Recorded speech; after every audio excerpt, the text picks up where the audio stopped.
දිසානායක මහත්මයා තමුන්ගේ මිතුරෙක් හොරකම් කළත් ඒ මිතුරට සමාව දෙයි කියලා මම නම් හිතන්නේ නැහැ. අනිවාර්යයෙන්ම පනිෂ්මන්ට් එකක් දෙයි. ඉතින් දැන් පූර්ණ කාලීනව කලා කටයුතු කරන්නේ තුන් පාරක් පාර්ලිමේන්තුවේ හිටියා. මට පුළුවන් විදියට පොරුන්ට විරුද්ධව හඬ නැගුවා. සත්‍ය කතා කළා. අන්තිමට හිරේ යන්න උනා අවුරුද්දයි මාස 7ක්. දැන් ඉතින් රට හොඳට කිරීගෙන යන හින්දා මම හිතන්නේ අපිට කලා කටයුතු කරගන්න පුළුවන් වාතාවරණයක් තියෙනවා. ෆිල්ම්ස් එහෙම හොඳට දුවනවා. ෆිල්ම් වල තත්ත්වය ඉතාම හොඳයි.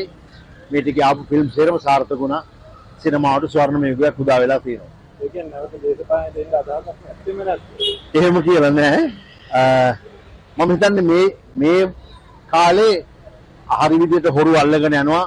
දූෂණය බොහොම අවමයි. පිටරට සවාරියක්දී එහෙම නායක වරුන් සහ නායිකාවන් බොහොම සුළු පිරිසක් අරන් යන්නේ. ඉතින් සංසන්දනය කරලා බලද්දී හිටපු ආණ්ඩුත් එක්ක මේ ආණ්ඩුව එහෙම පරාද කරන්න හෝ එලවන්න තරම් වරදක් තාම කරලා නැහැ කියලා තමයි මට හිතෙන්නේ. හොරු අල්ලනවා කියනවා දූෂණය කිව්වා කියනවා. නමුත් තාම ජනතාවට මේ නැතර වරද මේක දැවුන්නේ නැහැ නේද?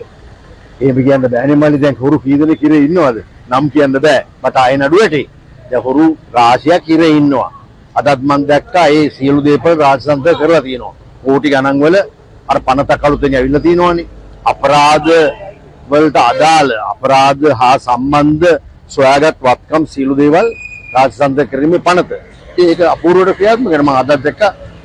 ඒකෙන් ලොකු මුදලක් භාණ්ඩාගාරයට ආවා. භාණ්ඩාගාරයට ආවා කියන්නේ ජනතාවට ලැබුණා. ජනතාවට ලැබුණා කියන්නේ ජනතාව ඇත්තටම ඒ කියන්නේ මේ රජයේ කියන පබ්ලිසිටිය මදි කියලා මට හිතෙන්නේ. මම හිතන්නේ ඒ ටික හරියට කරනවා කියලා මට හිතෙන්නේ. දැන් අපි යහපාලන ආණ්ඩුව බැලුවත් යහපාලන ආණ්ඩුව ඇවිල්ලා මාස දෙකක් ඇතුළත මල්ලි මහා බැංකුව කඩලා අහුණානේ. දෙපාරක් තුන් පාරක් කඩලා.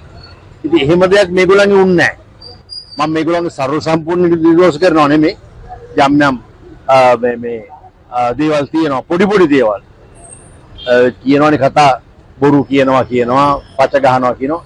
නමුත් ඉතින් ඒක ඉතින් ක්‍රිමිනල් එකක් නෙමෙයි. ඒක ක්‍රයිම් එකක් නෙමෙයි. ඉතින් මම හිතනවා අනිත් රජයන් සමග කම්පෙයාර් කරලා අනුර කුමාර දිසානායක ජනාධිපතිතුමාගේ මේ රජය